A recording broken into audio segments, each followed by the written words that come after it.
In July 1966, Nigeria stood at a crossroads. A second military coup, deadlier and more explosive than the first, sent shockwaves across the nation. But to understand this dark moment, one that changed the trajectory of Africa's most populous country, we must go back to the roots.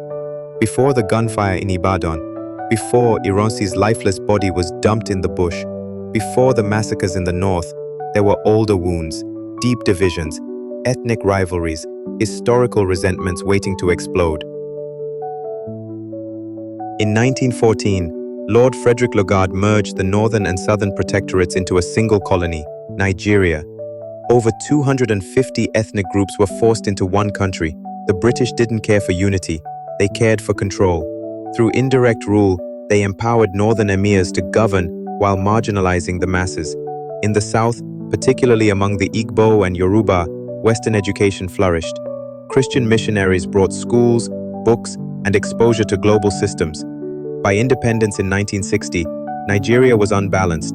The north, with greater population, dominated politics with more parliamentary seats, but the south dominated the economy, education, and military. It was a ticking time bomb. So why were Southerners more present in the military?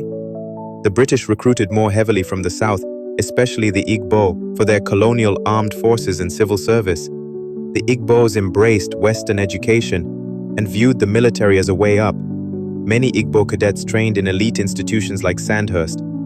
The North, on the other hand, resisted Western education and saw the military as an instrument of foreign domination.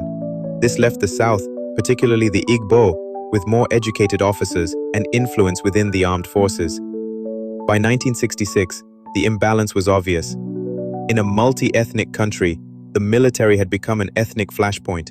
In August 1965, a group of army majors, mostly Igbos, namely Emmanuel Ifejuna, Timothy Onwa Tuegwu, Chris Anuforo, Don Okafor, Humphrey Chukwuka, and Adewale Ademoyega, began plotting a coup d'etat against incumbent government. On January 15, 1966, the coup, led by Major Chukwuma Kaduna Nzeogwu, claimed to fight corruption, but its execution raised suspicion. No top Igbo leader was killed. President Nnamdi Azikiwe was conveniently on medical leave abroad. Michael Opara was left untouched, while Prime Minister Tafawa Balewa, Premier Amadou Bello, Premier Samuel Akintola, and others were assassinated. To the north, this wasn't a patriotic revolution, it was an Igbo conspiracy. The coup failed in Lagos in the east, but it had done enough damage to fracture trust forever. In the aftermath, Nigeria descended into confusion. The coup had partially succeeded, but the country had no leadership. Major General Johnson Thomas Umunakwe Aguiyi Ironsi, an Igbo, and the most senior military officer, quickly mobilized forces to suppress the remaining coup plotters. He restored calm, but then assumed power himself. General Ironsi's ascendancy to power was deemed to inadvertently be part of the conspiracy of the coup plotters, who were predominantly Igbo majors, to pave the way for an Igbo head of state. Furthermore, Ironsi had been invited to assume power by Nwafor Orizu, the Senate and acting president who was from the Igbo ethnic group. The coup was tagged an Igbo coup by other ethnic groups in the country. Ironsi's takeover was somehow perceived as necessary, yet his next decisions would seal his fate. He refused to court-martial the coup plotters, many of whom were Igbo. He said it was time to move on. But in the north, this felt like protection. Then came Decree Number 34. This decree abolished Nigeria's federal system and introduced a unitary government. It centralized power in Lagos and erased regional autonomy.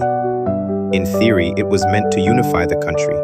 In practice, it terrified the North. They saw it as an Igbo agenda, to dominate the rest of Nigeria through central control. Riots broke out. Igbo traders and civilians were attacked in northern cities. In May and June of 1966, thousands were killed in pogroms. The army fractured along ethnic lines. Nigeria was spiraling. In the barracks and mess halls of Kaduna, northern officers plotted revenge. Led by Major Murtala Mohammed, Captain T.Y. Danjuma, and others, their plan was coded Operation Araba, meaning secession. Initially, they wanted the North to break away, but they realized they needed to control Nigeria instead. Lieutenant Colonel Yakubu Gowon, a middle belt Christian and rising officer, became a rallying figure. Though not a conspirator, he would soon become central to their plans. On Agri President July 29th, soldiers struck. General Ironsi was in Ibadan, hosted by Lieutenant Colonel Francis Fajuyi. Troops stormed the government house. Both men were arrested, brutally tortured, and executed. Their bodies were dumped in a remote forest. In the north, chaos erupted. Igbo officers and civilians were hunted in military barracks and in cities. The purge was ethnic. It was violent. It was vengeance. In the aftermath, Lieutenant Colonel Yakubu Gowon was declared head of state. Though junior in rank, his Christian background and northern roots made him an acceptable compromise.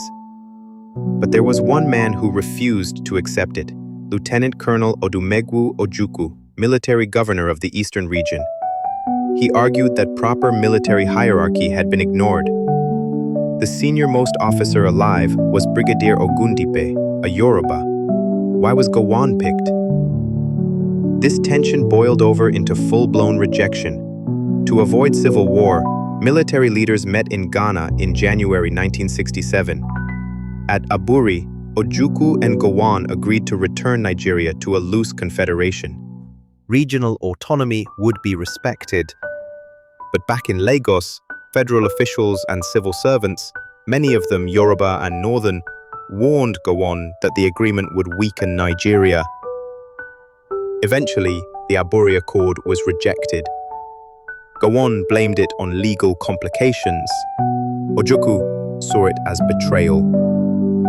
With over 30,000 Igbos slaughtered in the north, the eastern region felt cornered.